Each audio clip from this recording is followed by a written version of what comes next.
Hello എല്ലാവർക്കും ഏതോ ജന്മകൽപ്പന പുത്തൻ പ്രമോ വിശേഷങ്ങളിലേക്ക് സ്വാഗതം. അപ്പൊ നമ്മുടെ ശ്രുതി പുതിയ അടവ് കണ്ടുപിടിച്ച് കഴിഞ്ഞു അല്ലെ.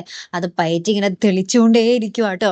അപ്പൊ എന്തായാലും നമ്മുടെ ശ്രുതി നമ്മുടെ അശ്വിന്റെ മുന്നിൽ ഇങ്ങനെ തുമ്മി തുമ്മി ഇങ്ങനെ ഇതായിക്കൊണ്ടിരിക്കുക. അപ്പൊ നമ്മുടെ അശ്വിൻ പറയുന്നുണ്ട്, നീ ഇനി മുതൽ ബാൽക്കണിയിലൊന്നും കിടക്കണ്ട, നീ മുറിയിൽ തന്നെ അടിയിൽ എന്തെങ്കിലും ഷീറ്റ് വിരിച്ച് കിടന്നോളാൻ പറയുന്നുണ്ട്. ആ സമയത്ത് നമ്മുടെ അഞ്ജലി വരുന്നുണ്ട് മുറിയിലേക്ക്. എന്നിട്ട് അഞ്ജലി പറയുന്നുണ്ട്, ഞാനൊരു എണ്ണ കാച്ചി വെച്ചിട്ടുണ്ട്, ആ ഒരു എണ്ണ നിന്റെ തലയിലൊന്ന് തേച്ച് തരാവോ എന്നൊക്കെ പറയുന്നുണ്ട്. അപ്പൊ നമ്മുടെ ശ്രുതി ആ ഒരു എണ്ണ നോക്കിയിട്ട് ഇങ്ങനെ പറയുക കേട്ടോ, മസാജ് ചെയ്താൽ സുഖം പിടിച്ചാൽ പിന്നെ എന്നോടുള്ള സ്നേഹം കൂടും എന്നൊക്കെ ഇങ്ങനെ ഉള്ളിൽ വിചാരിക്കുന്നുണ്ട് കേട്ടോ. നമ്മുടെ ശ്രുതി നമ്മുടെ അശ്വിനെ പരട്ടി കൊടുക്കുന്ന ഒരു കാര്യം കേട്ടോ ഉള്ളിൽ ഇങ്ങനെ വിചാരിക്കുന്നത്. അപ്പൊ ഇതിങ്ങനെ പുറമെ ഇങ്ങനെ പറയുമ്പോൾ നമ്മുടെ ശ്യാം ഇങ്ങനെ കേൾക്കുന്നുണ്ട്.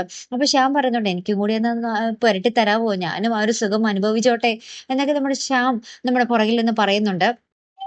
അപ്പൊ അതിന് ശേഷം ഉണ്ടല്ലോ നമ്മുടെ ശ്രുതി നമ്മുടെ അഞ്ജലിക്ക് ഇങ്ങനെ മസാജ് ചെയ്ത് കൊടുക്കുവാട്ടെ മുറിയിൽ വെച്ച്. അപ്പൊ നമ്മുടെ ശ്യാം അരികത്ത് തന്നെ നിൽക്കും. എന്നിട്ട് ശ്യാം ഇങ്ങനെ ടിഷ്യൂ പേപ്പർ വേണോ ശ്രുതി എന്നൊക്കെ പറഞ്ഞ് ചോദിക്കുകയും അതിങ്ങനെ കൊടുക്കാൻ പോകുമ്പോൾ ശ്രുതിയുടെ കൈ കയറി പിടിക്കുകയൊക്കെ ചെയ്യുന്നുണ്ട്. അഞ്ജലി തൊട്ടപ്പുറത്ത് നിന്നിട്ടാണ് നമ്മുടെ ശ്യാമിന്റെ ഈ ഒരു വക കാട്ടായങ്ങൾ എന്ന് നിങ്ങൾ ഓർക്കണം കേട്ടോ. അപ്പൊ എന്തായാലും നമുക്ക് നോക്കാം അല്ലെ, ശ്യാമിന്റെ ആ ഒരു മുഖം മൂടി കഴിഞ്ഞ് വീടും കൂട്ടുകാരും നമുക്ക് കാത്തിരുന്ന് ക്ഷമ നശിച്ചു അല്ലെ. എന്തായാലും ആ ഒരു മുഹൂർത്തം വേഗം വരട്ടെ. അപ്പൊ എന്തായാലും കാത്തിരുന്ന് കാണാം. അപ്പൊ അടുത്തൊരു വീഡിയോ വരുന്നത് വരേക്കും ഗുഡ് ബൈ.